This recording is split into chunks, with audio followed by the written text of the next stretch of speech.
Ketulusannya mengisi kekosongan hatiku.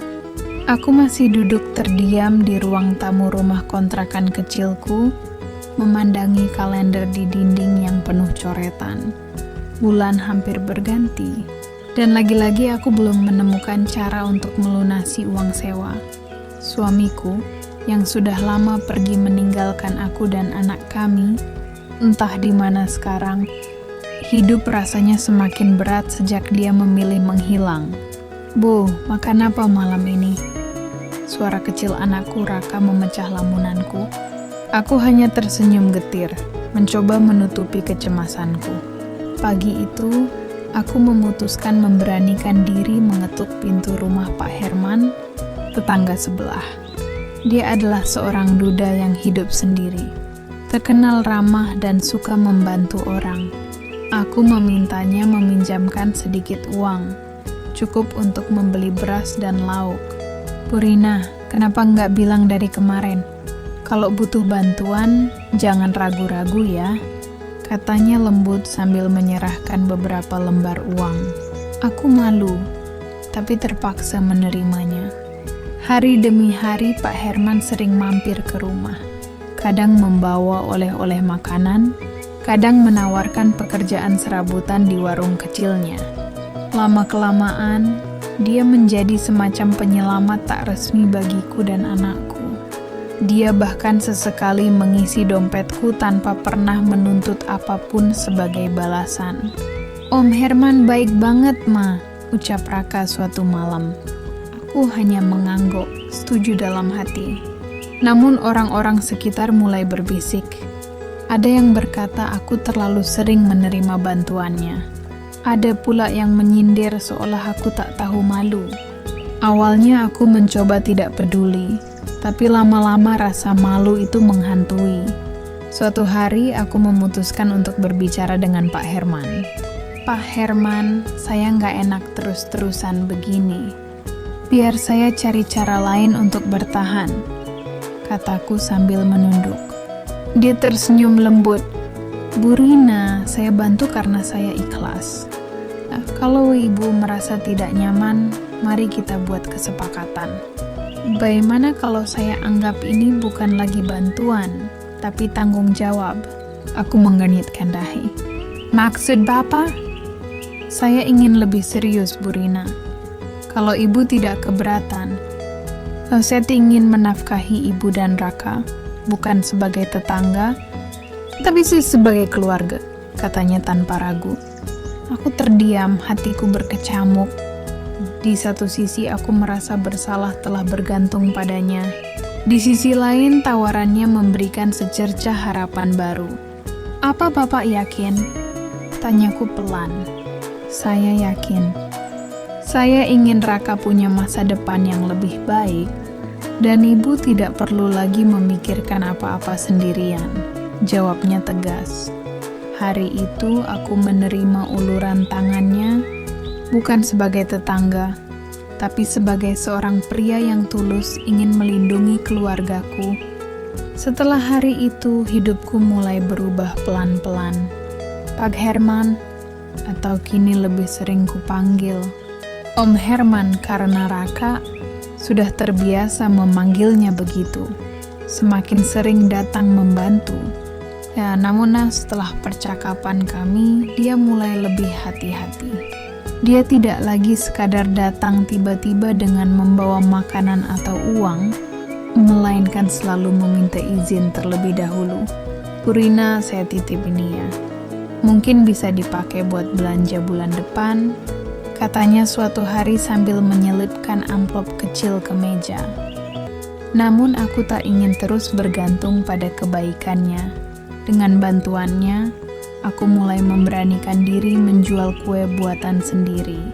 Om Herman membantu memasarkan kuenya di warung kecilnya. Setiap malam ia selalu memberi semangat. "Usaha ini harus terus jalan ya. Siapa tahu ke depannya malah besar," katanya. Lambat laun hubungan kami menjadi lebih dekat, tapi aku masih merasa ragu. Apakah aku pantas menerima cintanya? Bagaimana kalau ini hanya rasa iba? Pikiran itu terus menghantuiku.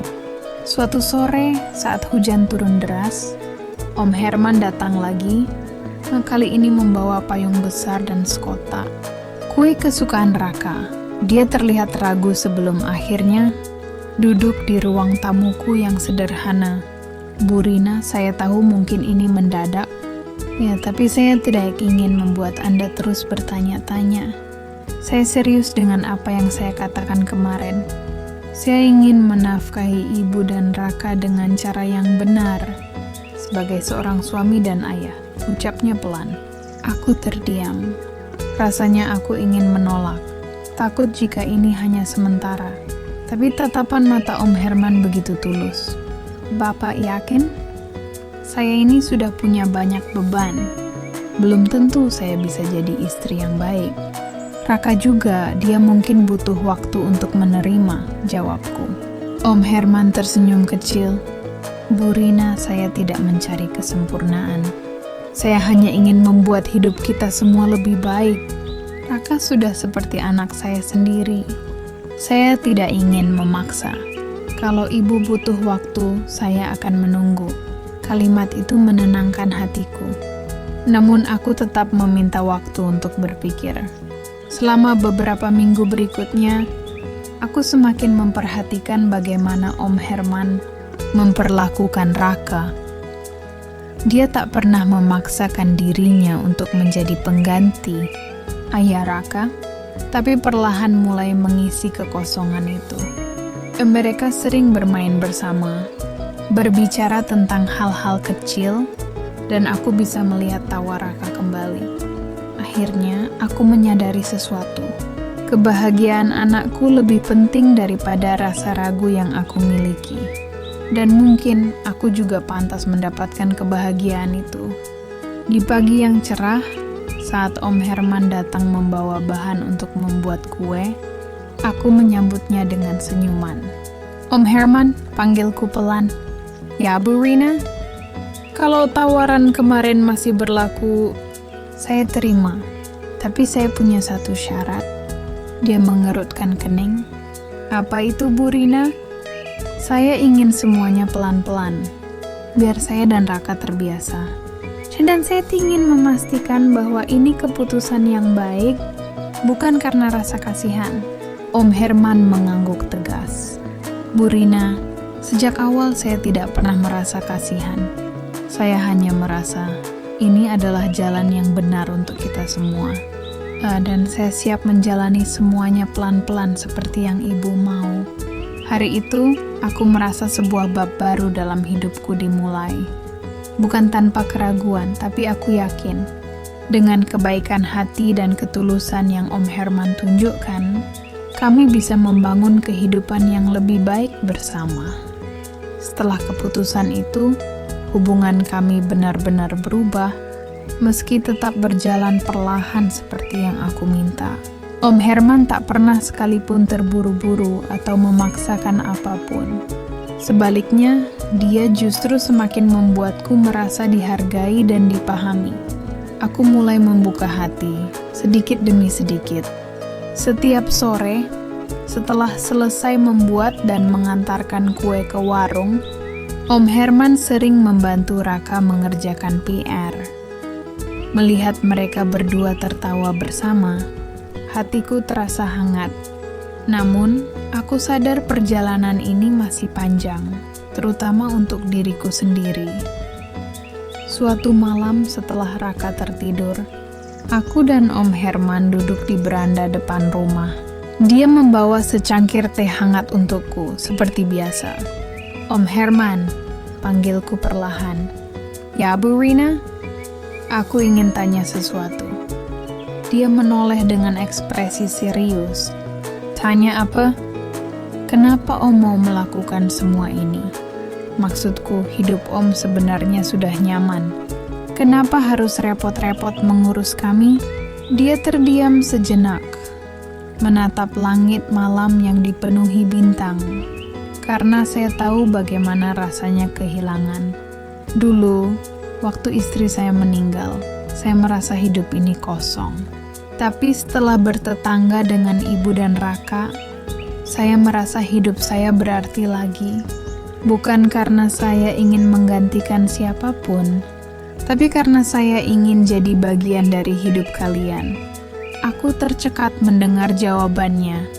Ada ketulusan yang begitu dalam di balik kata-katanya, membuatku sulit untuk membalas. Kalau Ibu Rina belum siap, saya tidak akan marah. Saya hanya ingin memastikan Ibu dan Raka tidak perlu lagi merasa sendirian.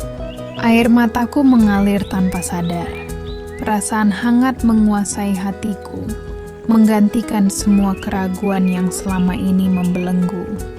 Aku tahu, aku tak perlu lagi menunda-nunda. Om Herman, panggilku lagi. Suaraku sedikit gemetar. Ya? Aku pikir, aku sudah siap.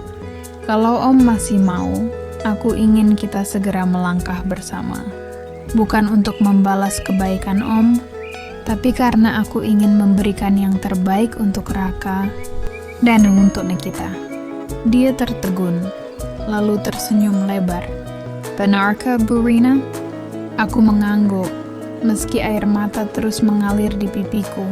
Untuk pertama kalinya setelah bertahun-tahun, aku merasa benar-benar damai. Beberapa bulan kemudian, kami mengadakan acara kecil di rumah, hanya dihadiri keluarga dekat dan beberapa tetangga. Aku dan Om Herman resmi menikah. Meski sederhana, hari itu adalah awal baru bagi kami.